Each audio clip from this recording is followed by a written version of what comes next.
make some gluten-free bread in a bread maker today. I have another recipe for making gluten-free bread using the microwave ovens that we have here in Japan. It's not online yet. I haven't converted it over to my recipe holder yet. This recipe will be online. I'll link it just in the description below this. And yeah, I hope you enjoy this bread as much as I do. If you're vegan, I have vegan options on there as well, or what I suggest for vegan options. I'm not sure how readily easy they are to get at the supermarket here in Japan, but I know you can buy them on Amazon. So, or I think it's Amazon.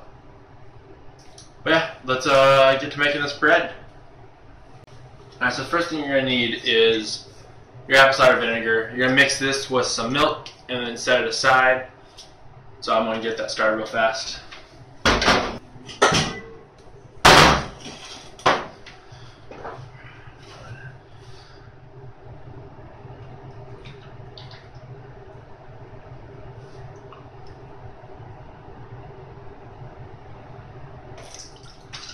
So I'm using milk.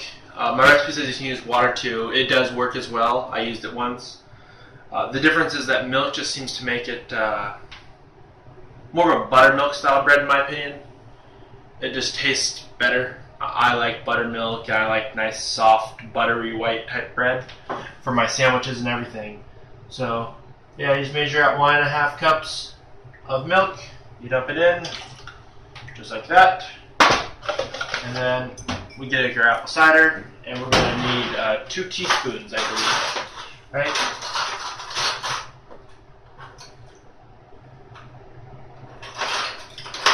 So I can count my teaspoons.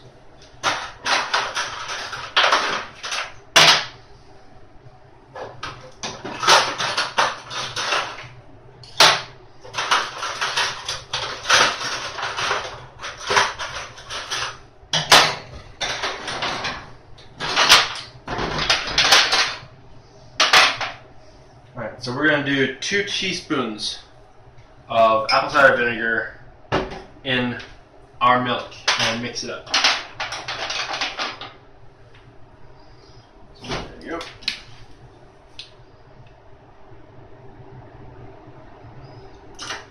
Now depending on what kind of measuring spoons you have, if you have one of those, self-correcting ones that automatically just goes from 1 tablespoon all the way down to 1/2 teaspoon. If I ever do this, I just use my teaspoon to mix it up, and we just take that, we just leave it, and we put it to the side. We'll put it right over here, and we just let it sit for a few minutes while we prepare the rest of the ingredients. Rinse off the teaspoon. Right, so here's our oil, and we're going to take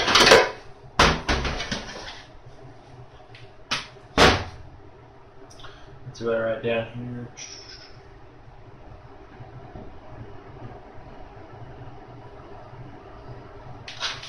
So it's a 1/4 cup olive oil.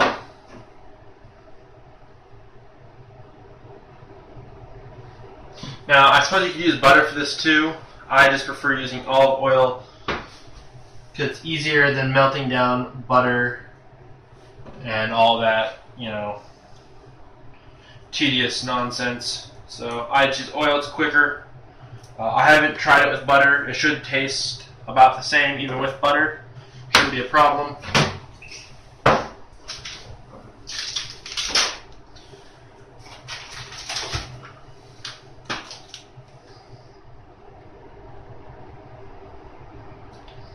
Let's see here.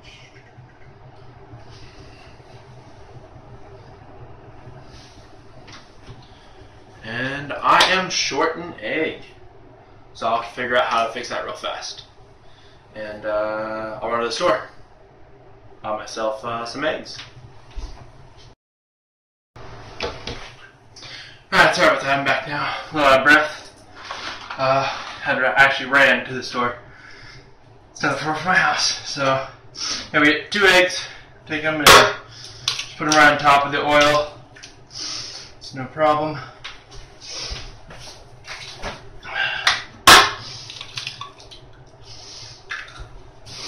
Now we have our eggs with our oil, and our milk Should be done by now. About 5 minutes.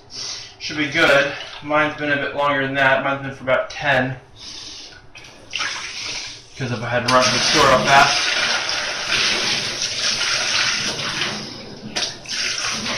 There you go. That's all good. Alright, so now we have that in there. And just take a fork or whisk, something small to get in here with your bread maker and just mix it all together.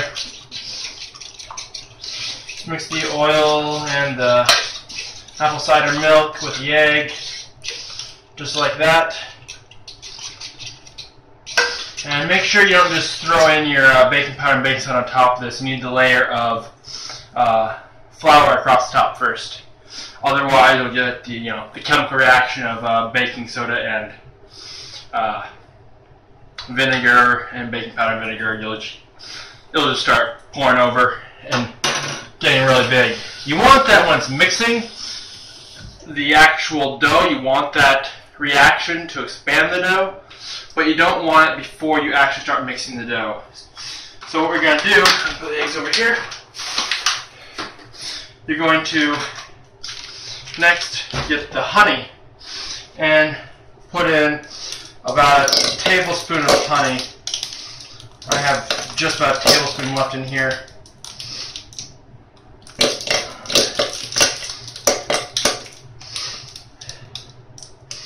And there we go. Now that that's in there, go a tablespoon of that, and then we need to start getting our flour and sugar, and then we'll do baking and salt all together mix. I usually just put the salt in on top of the oil mixture, or I do it on top of the sugar, because you don't want it mixing with the yeast. If it mixes with the yeast, it can ruin your bread. So you're going to just get a tablespoon or two. Depends on how sweet you like your bread. I like mine just standard, of course, so just a tablespoon.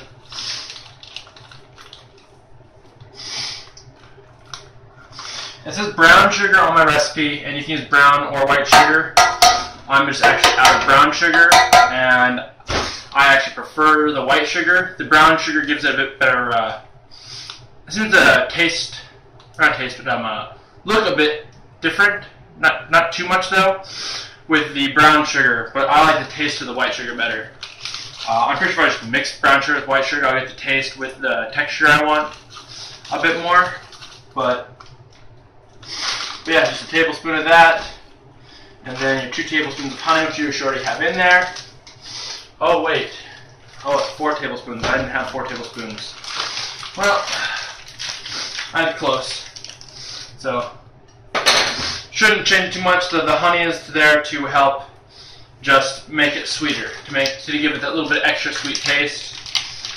The honey and sugar combo together makes it more of a sweeter white bread. So of course, if you don't like sweet bread, you'd leave out the honey and the sugar and replace it with something else to help keep the bonds and texture the right way.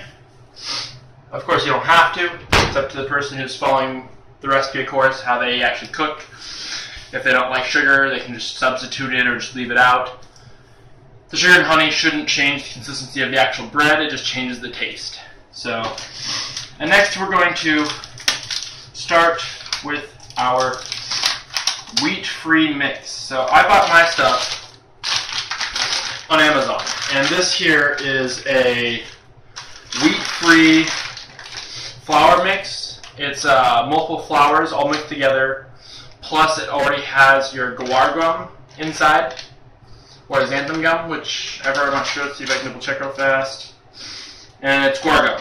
So inside it has guar gum mixed in, along with the other flours that you need. So I take this and I mix it with a little extra rice flour of my own. So the recipe calls for 3 cups of gluten-free mix. So I usually use about 2 cups of my mix and 1 cup of my rice flour, just because consistency doesn't change very much, and you know it still works. And that way I can save this, because this is quite a bit more expensive than just my big kilo package of rice flour, which is quite cheap actually. They're really cheap. They come in a double pack on Amazon. They're really great. I use them in a lot of my cooking. So here we are. We're just going to put in about 2 cups of. There we go. That's actually 1.5. So I'm going to add a little bit more here in just a second. Take this and add a little bit more.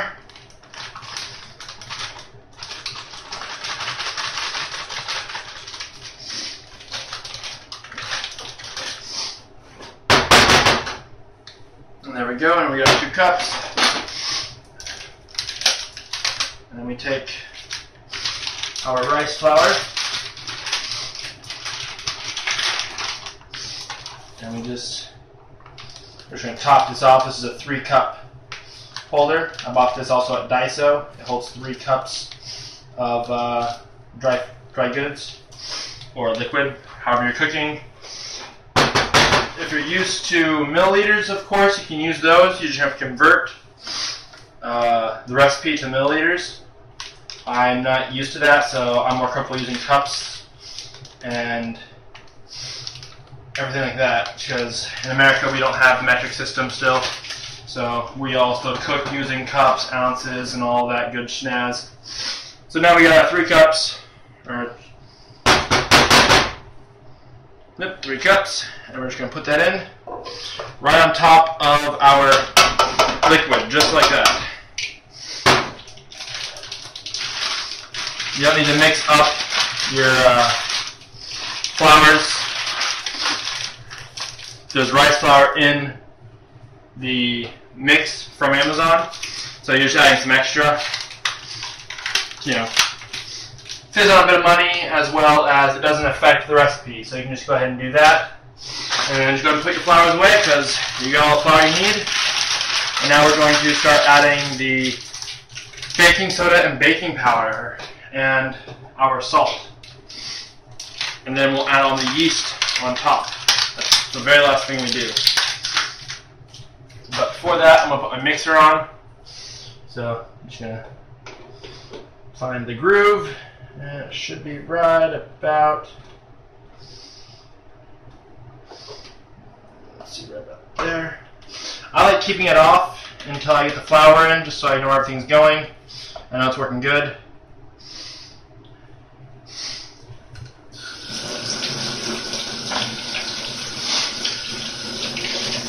And also it makes it easier to get my fork in there for mixing, just in case I forgot an ingredient or whatever. I can still go and do it with quite a bit of ease. If it's in there, it sticks out so far that it makes it hard to do quick stirring.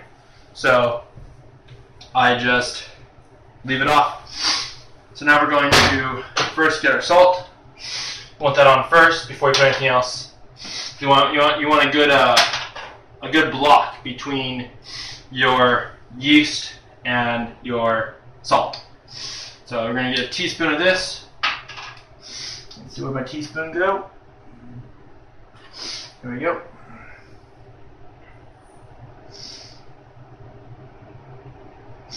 Alright, you can put a teaspoon of salt right there. I'm going to put it so it hits the liquid part.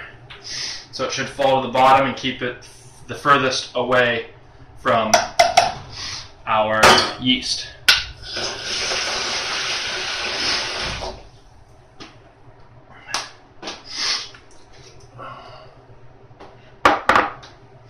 Alright, and now for our baking soda and baking powder. Alright, so we're going to want 4 teaspoons, which is actually, if I remember correctly, that is actually 1 tablespoon, correct?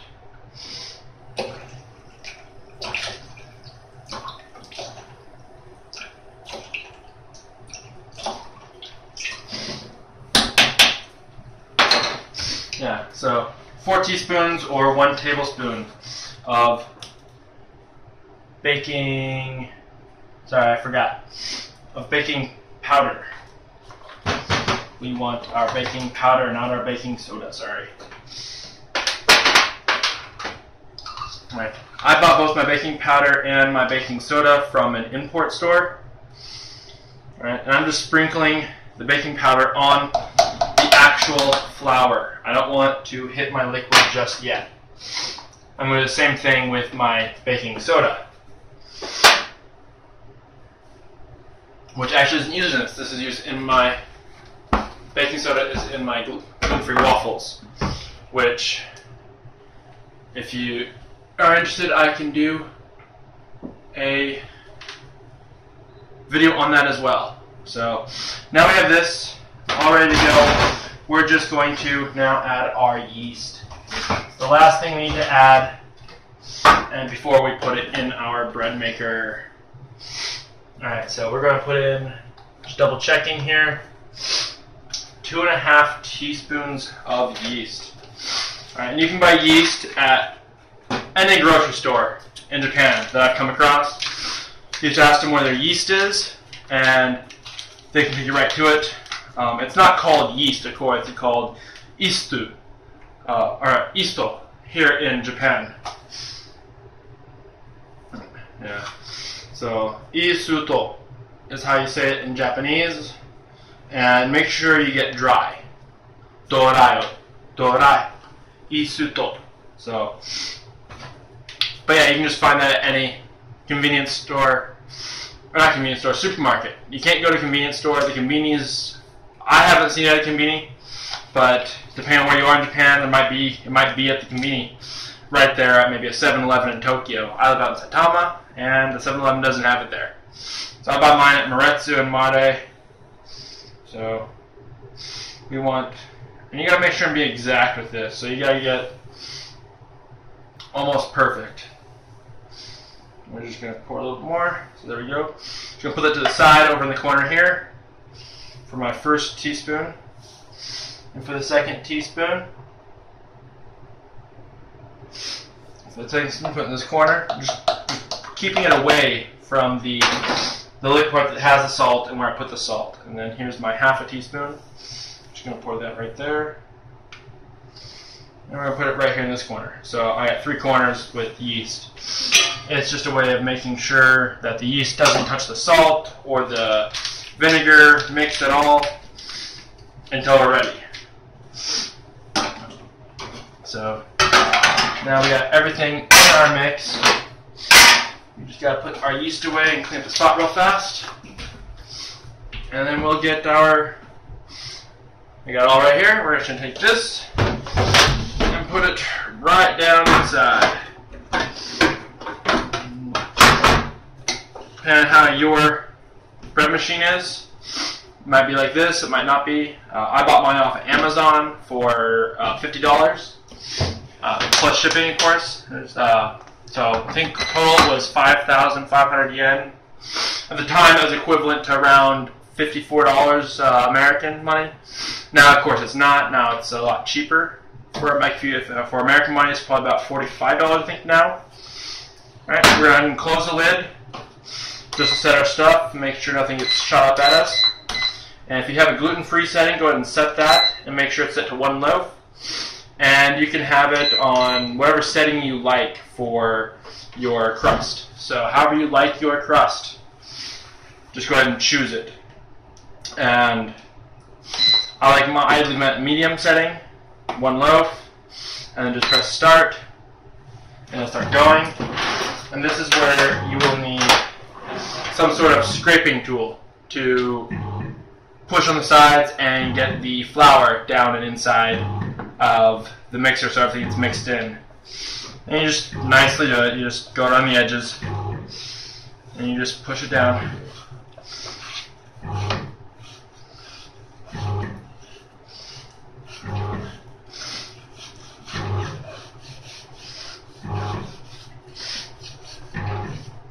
And depending on your machine, this might take a bit longer, it might be quicker.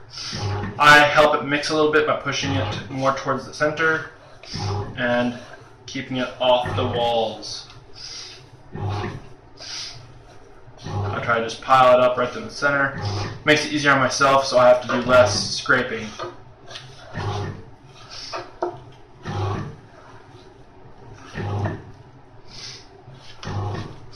Just help turn it a little bit, get it started.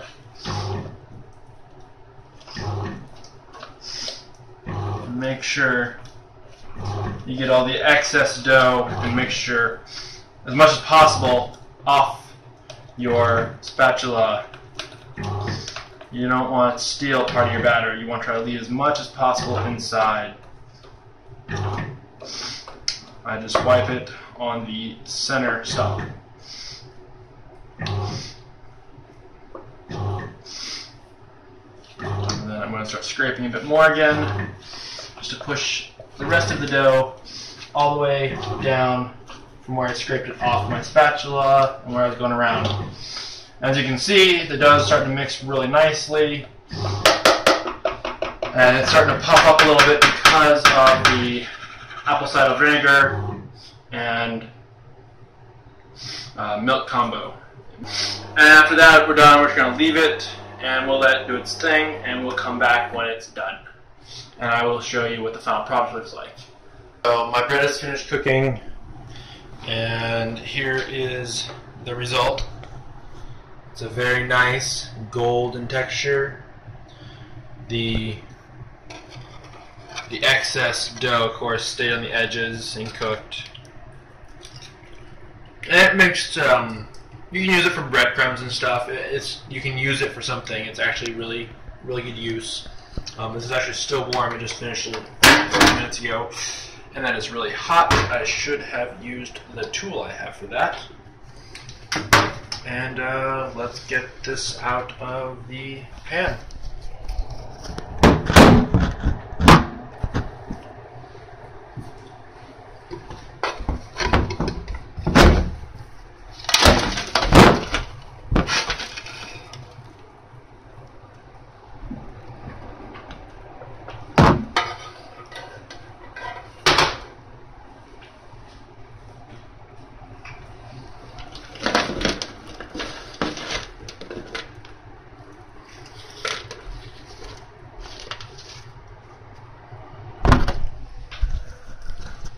So, depending on your bread maker, you might get this result too. I forgot to take this out just because I was busy doing other stuff. And so now I have this little part of my bread that's gone. So, but luckily for me, it usually stops going horizontally, so it doesn't put a giant hole through like 6 slices of bread. It just makes it so that they're a bit flimsy for that one little section. Or I usually cut on that line, cut the whole thing in half. But this is the whole bread all the way around, and it's great. I have pretty large hands. I'm 6'5", so it's basically my entire hand length for the loaf, and the height is over my hand. So that makes a nice dome and everything. And the dome is caused because of the baking powder mixing with the vinegar along with the rising of the yeast. So, and it can look perfect just like that. If you were to cook this in a normal pan, a normal bread pan, it would get the love handles that bread gets. Of course, in a bread maker you don't get that, which is, I prefer not to have it. I like having just solid bread about the same all the way through. And let's have a quick taste test and see if it turned out good, even with the fact that we were missing some honey. So let's see how good it is.